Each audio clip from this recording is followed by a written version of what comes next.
కాండము 25. మనుషులకు వివాదము కలిగి న్యాయసభకు వచ్చినప్పుడు న్యాయాధిపతులు విమర్శించి నీతిమంతుని నీతిమంతుడనియు దోషిని దోషిననియు తీర్పు తీర్చవలెను. ఆ దోషి శిక్షకు పాత్రుడిగా కనపడినడలా న్యాయాధిపతి వాని పండు కొనబెట్టి వానిని నేరము కొలది దెబ్బలు లెక్కపెట్టి తన ఎదుట వానిని కొట్టింపవలెను. 40 దెబ్బలు కొట్టించవచ్చును, అంతకు మించి కూడదు. వీటికంటే విస్తారమైన దెబ్బలు కొట్టించునలా నీ సహోదరుడు నీ దృష్టికి నీచుడుగా కనపడునేమో. నూర్చెడి ఎద్దు మూతికి చిక్కము వేయకూడదు. సహోదరులు కూడి నివసించుచుండగా వారిలో ఒకడు సంతానము లేక చనిపోయినలా చనిపోయిన వాని భార్య అమ్మని పెండ్లి చేసుకొనకూడదు. ఆమె పెనిమిటి సహోదరుడు ఆమె యొద్దకు పోయి ఆమెను పెండ్లి చేసుకొని తన సహోదరుని మారుగా ఆమె ఎడల భర్త ధర్మము జరపవలెను.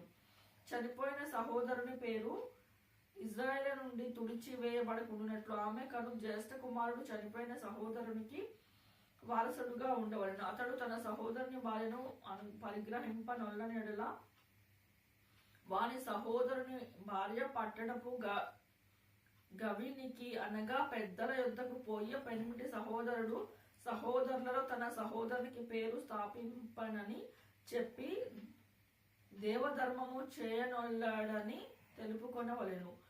అప్పుడు అతడు యూరి పెద్దలు అతని పిలిపించి అతనితో మాట్లాడిన తరువాత అతడు పిలువబడి ఆమెను పరిగ్రహించుటకు నాకు ఇష్టము లేని ఎడల అతనితో సహోదరుని భార్య ఆ పెద్దలు చూచుచుండగా అతని దాపున పోయి అతని కాలి నుండి చెప్పు ఊడదీసి అతని ముఖము ఎదుట ఉమ్మివేసి తన సహోదరుని ఇల్లు నిలువని మనుషుడికి ఇలాగూ చేయబడినని చెప్పవలెను. అప్పుడు ఇజ్రాయేలులో చెప్పు ఊడదీయబడిన వాని ఇల్లని వానికి పేరు పెట్టబడును.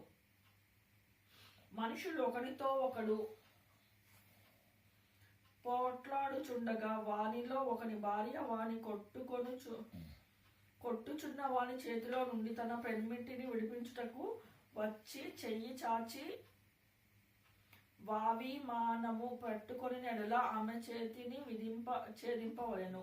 నీ కన్ను కటాక్షింపకూడదు. హెచ్చు తగ్గులు గల వేరువేరు తూనికరాళ్ళు నీ సంచిలో ఉంచకూడదు. హెచ్చు తగ్గులు గల వేరువేరు తూములు నీ ఇంట ఉంచుకొనకూడదు. నీ దేవుడైన యెహోవా నీకు ఇచ్చుచున్న దేశంలో నీవు దీర్ఘాయుష్మంతుడు అగునట్లు తక్కువ కాని న్యాయమైన తూనికరాళ్ళు నీవు ఉంచుకొనవలెను. తక్కువది కాని న్యాయము తూము నీకు ఉంచవలెను. అలాగున చేయని ప్రతివాడు అనగా అన్యాయము చేయు ప్రతివాడు నీ దేవుడైన యెహోవాకు హేయుడు.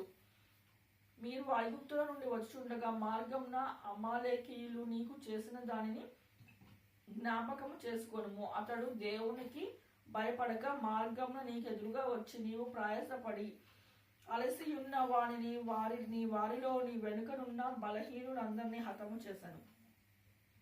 కాబట్టి నీవు స్వాధీనపరచుకున్నట్లు నీ దేవుడైన యెహోవా స్వాస్థ్యముగా నీకు ఇచ్చుచున్న దేశంలో చుట్టుపట్ల ఉన్న నీ సమస్త శత్రువులను లేకుండా చేసి నీ దేవుడైన యెహోవా నీకు విశ్రాంతి దయచేసిన తరువాత ఆకాశము కింద నుండి అమాలేకీయుల పేరు తుడిచివేయవలెను. ఇది మర్చిపోవద్దు.